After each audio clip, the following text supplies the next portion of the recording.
कहानी का नाम है बूढ़ी अम्मा। रोज तो आ जाता है, आज काहे इतनी देर हो गई।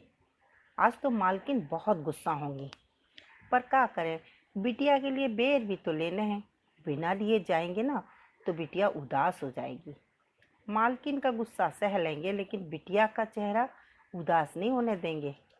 जी बेर वाला आता काहे नहीं है। गुस्से से लाल बूढ़ी अम्मा इधर उधर चक्कर लगा रही थी।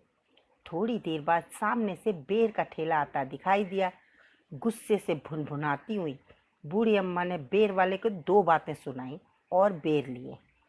अपनी मैली कुचैली साड़ी के पल्लू में बांधकर कमर में खुरस लिए, हाथ में डंडा लिए झुकी कमर से जल्दी जल्दी सड़क पार करती हुई बिटिया के घर जाने लगी।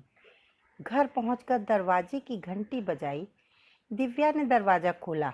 बोली, अम्मा आज तो आपने बहुत देर कर दी, हमें मीटिंग में जाना है, कहती हुई सीढ़ियों से ऊपर कमरे में चली गई। बिटिया उछल उछल कर ताली बजा रही थी। बूढ़ी अम्मा आ गई, बूढ़ी अम्मा आ गई। 4 साल की चिंकी बिटिया और 60 साल की बूढ़ी अम्मा, दोनों में इशारे में कुछ बात हुई और चिंकी चुपचाप जाकर सोफे पर बैठ गई। अम्मा रसोई घर में चली गई। धोने के लिए जूठे बर्तन एक और रखने लगी। कुछ बर्तन खाने की मेज़ पर रखे थे, वे भी उठा लाईं। फिर उन्हें धोने के लिए एक और बैठ गईं। वे खड़े होकर बर्तन नहीं साफ कर पाती थी, कमर दर्द करती थी। एक बार उन्होंने विनोद से कहा भी था कि वो काम छोड़ना चाहती हैं, पर साहब ने ही रोक लिया। कहा, अम्मा आप हमें छोड़कर मत जाइए, हम कुछ इंतज़ाम करते हैं। फिर उन्होंने एक नल नीचे लगवा दिया था और उनके पैसे में भी बढ़ोतरी कर दी थी। वे नहीं चाहते थे कि बूढ़ी अम्मा उन्हें छोड़ें। वे धीरे धीरे काम ज़रूर करती थी, पर काम में सफाई बहुत थी। सामान जहाँ का तहाँ सजा कर रखती थी और बहुत भरोसेमंद भी थी। दोनों लोग उनके पास चिंकी को छोड़कर चले जाते थे और चिंकी भी उनसे बहुत हिल मिल गई थी। अब कहाँ किसी दूसरे को खोजेंगे। आज के ज़माने में किसी पर भरोसा भी नहीं किया जा सकता। अम्मा तो जैसे उनकी घर की सदस्य हो गई थी। ज़्यादा बोलती नहीं थी, लेकिन अगर किसी ने उनकी चिंकी बिटिया को कुछ कह दिया या डांट दिया तो उसकी खैर नहीं होती थी। काम करती जाती थी और बड़बड़ाती जाती थी। वे बर्तन धोती जा रही थी और कनखियों से बाहर सोफे पर बैठी चिंकी को देख रही थी। चिंकी सीढ़ियों की तरफ घूर रही थी, जैसे उसे किसी के आने का इंतजार हो। दिव्या सीढ़ियों से नीचे आई और रसोई घर में आकर अम्मा से बोली, मैं जा रही हूँ, 12 बजे तक आ जाऊंगी। चिंकी का ध्यान रखना। 10 बजे के करीब एक गिलास दूध और एक सेव धोकर काटकर उसे खिला देना। इतना कहकर दिव्या दरवाजे से बाहर चली गई। चिंकी तो जैसे इसी इंतजार में बैठी हो, दौड़ कर गई, दरवाजे की कुंडी लगाकर अम्मा के पास आ गई। अम्मा ने जल्दी जल्दी हाथ धोए। मालूम था अब थोड़ी सी देरी भी बिटिया को बर्दाश्त नहीं होगी। उन्होंने अपने धुले हुए हाथों को अपनी धोती से पोंछा और कमर में खुरसे हुए बेर की पोटली निकालकर चिंकी को थमा दी। चिंकी उस कागज़ की पोटली को लेकर वहीं फर्श पर बैठ गई। एक एक करके बेर अपने मुंह में डालती जाती और जब खट्टा बेर उसके मुंह में आ जाता तब उसका चेहरा देखने लायक हो जाता। आँख कसकर बंद कर लेती, नाक ऊपर चढ़ जाती और मुंह से चटकारे की आवाज़ आती।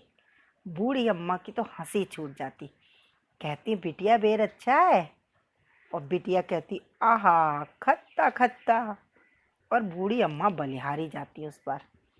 जब तक उसके बेर खत्म हो तब तक बूढ़ी अम्मा अपना काम निपटा लेती। फिर दोनों लोग घर के पीछे बने बगीचे में चली जाती। अम्मा सेब को धोकर काट कर प्लेट में ले जाती और एक एक करके बिटिया को खिलाती जाती। बिटिया पूरे बगीचे में तितलियों के पीछे भागती, कभी गिरती, फिर उठकर हंसती हुई दौड़ती।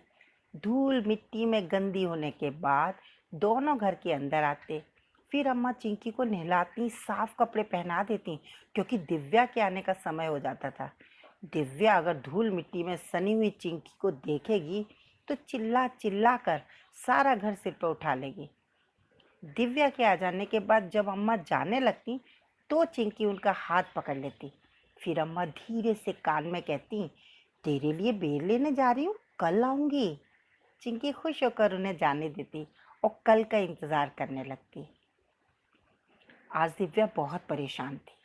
कभी अंदर आकर सोफे पर बैठ जाती, कभी दरवाजे पर आकर बाहर देखने लगती। बड़बड़ा रही थी, आज अम्मा ने तो हद कर दी, 2 घंटे हो गए। इतनी देर तो कभी नहीं होती। छुट्टी तो कभी लेती ही नहीं है। बीमारी में भी धीरे धीरे चलकर आ जाती हैं और कह देती हैं, मालकिन आज तबीयत ठीक नहीं, काम नहीं करेंगे। उनके घर में तो कोई है नहीं, अकेली जान चिंकी के पास ही आ जाती थी और हमें भी आराम हो जाता था। उनके भरोसे चिंकी को छोड़कर ऑफिस चले जाते थे। आज तो बहुत देर हो गई, अब क्या करें? लगता है आज हमें छुट्टी लेनी पड़ेगी, वरना चिंकी को कहाँ छोड़ेंगे। विनोद ऑफिस जाने के लिए स्कूटर निकालने लगे। अरे तुम ऑफिस जा रहे हो?